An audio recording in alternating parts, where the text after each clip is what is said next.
Bienvenue dans cette nouvelle saison de Maroc d'ombre et de mystère. Aujourd'hui, je vous propose de revenir sur une affaire qui prend ses racines en 1912 en Algérie, atteint son paroxysme meurtrier en 1936 au Maroc, à Fès, pour se terminer par un procès sensationnel où l'on cherchait à ce que l'accusé se taise à jamais. Cette histoire, c'est celle d'une tenancière que l'on appelle l'ogresse. Son vrai nom, Hassan Bint Ali. Mais vous la connaissez peut-être sous un autre nom encore, celui qui a glacé le sang de ses contemporains, Moulay Hassan. Est-ce qu'une héroïne peut devenir un monstre? C'est la question que nous allons explorer aujourd'hui, car avant de devenir la meurtrière que la presse mondiale a surnommée l'ogresse, le Landru féminin du Maroc, la femme la plus perverse d'Afrique, la tenancière diabolique, le monstre de Meknès, c'est vous dire la réputation, Hassan était considérée comme une femme extraordinaire, une sauveuse, une figure respectée par les plus hautes autorités françaises au Maroc. Et son procès fut si retentissant que des reporters internationaux accoururent pour le couvrir. Reporters dont faisait même partie la célèbre écrivaine française Colette. Alors, qu'est-ce qui a transformé cette femme admirée en l'une des tueuses en série les plus tristement célèbres de l'histoire marocaine? Comment une courtisane adulée est-elle devenue l'incarnation de la cruauté? Et pourquoi, malgré l'horreur de ses crimes, certains persistent à voir en elle une figure tragique, victime d'un système colonial qui l'a d'abord utilisée, puis rejetée? Et plus étrange encore, le nombre exact de ces victimes n'a jamais été officiellement établi. C'est justement l'un des flous majeurs de l'affaire. Il y a 5 victimes certaines, 4 femmes et un adolescent rescapé de ces tortures. Après avoir été libérés, ils parlent de camarades disparus du jour au lendemain, qui ne reviennent plus jamais. Des accusations qui semblent appuyées par la découverte d'ossements humains cachés chez Moulay Hassan. Au procès, les accusations portaient sur séquestration, privation de nourriture, violence physique et potentiellement homicide ou complicité de mort suspecte, mais non prouvée au procès. Il ne s'agit pas ici d'une tueuse en série confirmée, mais d'une femme accusée d'avoir fait disparaître ou laisser mourir des jeunes filles dans un contexte de prostitution contrôlée et de violence systémique. La gravité de l'affaire réside autant dans le nombre possible de disparitions non élucidées que dans le silence et la protection dont elle avait bénéficié. Alors, je me suis intéressée à cette histoire parce que malgré la couverture médiatique internationale de l'affaire, j'ai été frappée par l'écart entre ce que la presse disait et ce que la justice semblait vouloir oublier. Parce que Hassan, ce n'est pas juste une femme accusée de violence. C'est aussi une figure de l'ombre qui aurait bénéficié d'une étrange protection liée à ses relations passées avec certains officiers de l'armée coloniale française. Et ce flou autour d'elle ne fait que renforcer le malaise. Comme toujours, vous trouverez les documents et images d'archives sur notre compte Instagram. Et un petit conseil d'amis, prenez une grande respiration avant de vous y plonger. Parce qu'entre les clichés, le ton paternaliste et les, entre guillemets, sauvages civilisés, disons que le choc culturel est garanti. Mais bon, c'était une autre époque, ou du moins c'est ce qu'on se dit pour rester calme. Je m'appelle Rim Boursemi et je vous invite à découvrir l'affaire de l'ogresse Moulay Hassan.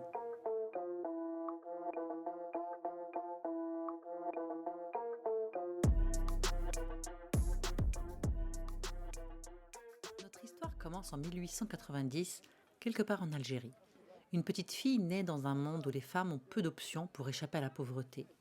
Son nom de naissance est Hassan Bint Ali, mais elle adoptera plus tard le nom de Moulay Hassan, s'appropriant ainsi un titre masculin et royal, celui du sultan Hassan Ier du Maroc. De son enfance, on ne sait presque rien. Aucun parent, aucun frère ou sœur n'est mentionné dans les archives. Seule certitude, dès l'âge de 12 ans, sa beauté extraordinaire est remarquée. Ses yeux verts perçants, rares dans la région, lui donnent un regard inoubliable qui deviendra sa marque de fabrique. Et oui, nous parlons bien de prostitution d'une petite fille de 12 ans. À l'adolescence, elle devient ce qu'on appelait alors une cabaret girl, un euphémisme pour désigner les jeunes femmes qui divertissaient les soldats français stationnés en Afrique du Nord. Dans les campements militaires qui suivent les colonnes françaises à travers le désert, la jeune Hassan apprend vite les codes de ce monde brutal. Elle comprend que sa survie dépend de sa capacité à séduire ceux qui détiennent le pouvoir. Intelligente et ambitieuse, Elle ne se contente pas longtemps du rôle de simple danseuse. À 21 ans, elle est déjà propriétaire de son propre établissement et emploie d'autres filles.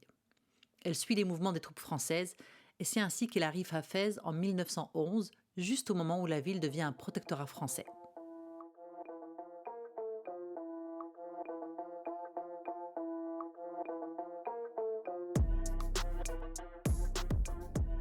À Fès, elle établit sa maison close dans le quartier réservé. Alors qu'est-ce que le quartier réservé? C'était un espace clos, généralement en bordure de la Médina, où la prostitution était tolérée, et parfois même réglementée par les autorités coloniales. Les femmes y étaient assignées, surveillées, souvent fichées. C'était une manière pour l'administration d'encadrer, de contrôler et surtout d'isoler ce qu'on considérait alors comme un mal nécessaire. À Fès, comme dans d'autres grandes villes du Maroc, ces quartiers réservés étaient bien connus mais rarement évoqués. On savait où ils se trouvaient, mais on détournait les yeux. Alors, la maison close qu'elle a établie à Fès, ce n'était pas un simple lieu de débauche. C'est un établissement luxueux où les officiers français viennent non seulement pour les plaisirs de la chair, mais aussi pour goûter à un art de vivre oriental fantasmé. Moulay Hassan y organise des soirées somptueuses où la musique, la danse et la poésie accompagnent les meilleurs mets préparés par des cuisiniers qu'elle fait spécialement venir d'Alger et de Tunis. C'est là que son destin va basculer et que va naître la légende de Moulay Hassan.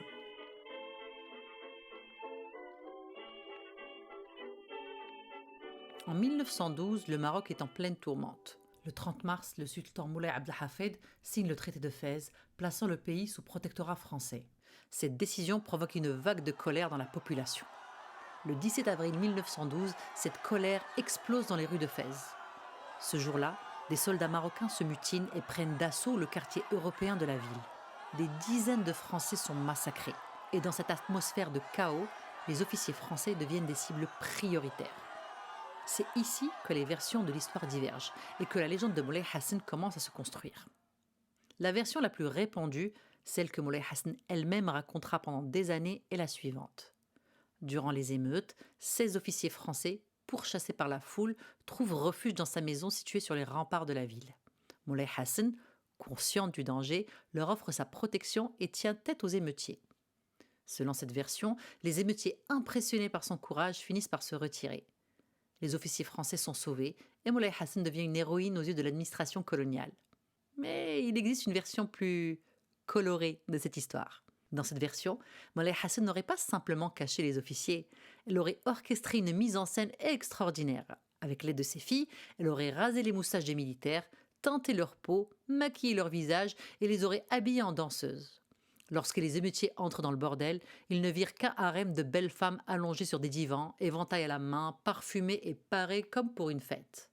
Les rebelles, à qui elle promet une visite gratuite le lendemain, seraient repartis sans demander leur reste. Un seul aurait eu des soupçons, et selon la légende, Moulay Hassan l'aurait abattu d'une balle en plein cœur.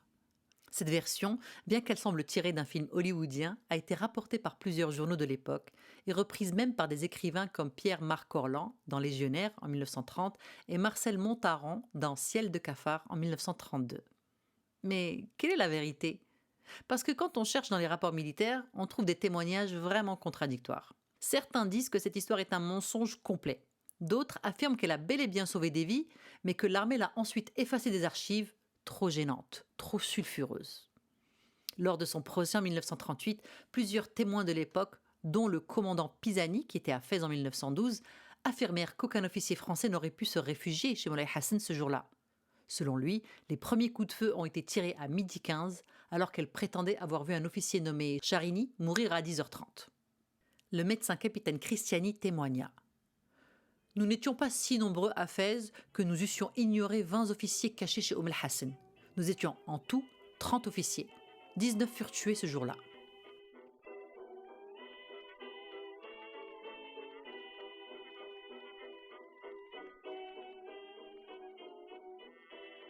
Qu'elle ait réellement sauvé des vies françaises ou qu'elle ait inventé cette histoire de toutes pièces, une chose est certaine. Moulay Hassan sut parfaitement exploiter cette réputation. Après les événements, l'administration française la récompensa généreusement, lui versant la somme considérable de 11 000 francs. Sa loyauté envers les Français ne se démentit jamais. En 1925, elle aurait de nouveau servi la cause française en informant le général Pomiro d'un complot visant à massacrer sa garnison pendant le festival annuel d'Aïssawa. À cette époque, Moulay Hassan était à l'apogée de sa gloire. Elle tenait désormais un établissement luxueux à Meknès, où elle avait emménagé peu après les événements de Fès. Les plus hauts dignitaires français la saluaient en public. Ses filles sont formées, entraînées, triées sur le volet. Elles dansent, elles chantent, elles espionnent parfois. Et Moulay Hassan orchestre tout. Bijoux, réceptions, orgies, mais aussi dons aux orphelins, service à la police, renseignements aux autorités françaises. Elle devient intouchable. Elle paradait à travers la ville sur une mule blanche richement caparaçonnée, couverte de bijoux et de sequins, vêtue des plus fines étoffes. Certains disent qu'elle aurait même été proposée pour la Légion d'honneur, la plus haute distinction française. Mais les épouses des officiers français s'indignèrent. Comment une prostituée pourrait-elle recevoir la même décoration que leurs honorables maris ? La rumeur dit que Moulay Hassan, furieuse de ce mépris, aurait déclaré « Si vous ne vous dépêchez pas, j'accrocherai votre médaille à la queue de mon âne ». Cet affront signa la fin de ses espoirs de reconnaissance officielle. Malgré tout l'argent qu'elle possédait, malgré tous les services rendus, elle ne serait jamais acceptée dans la bonne société coloniale.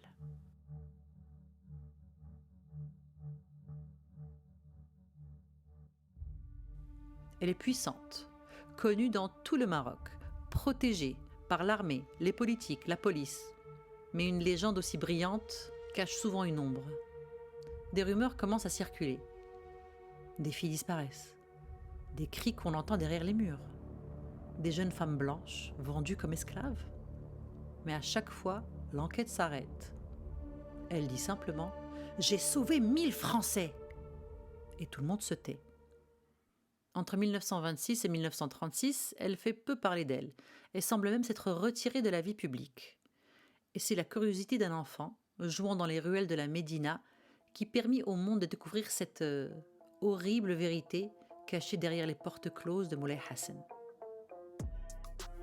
Je suis Rim Boursimi et vous venez d'écouter le premier épisode de l'affaire Hassan. Maroc d'ombre et de mystère est une production de Red Donkey Creative. Cet épisode est préparé et réalisé par Rim Boursimi. Nous sommes sur Instagram si vous voulez nous parler. À très vite pour un nouvel épisode.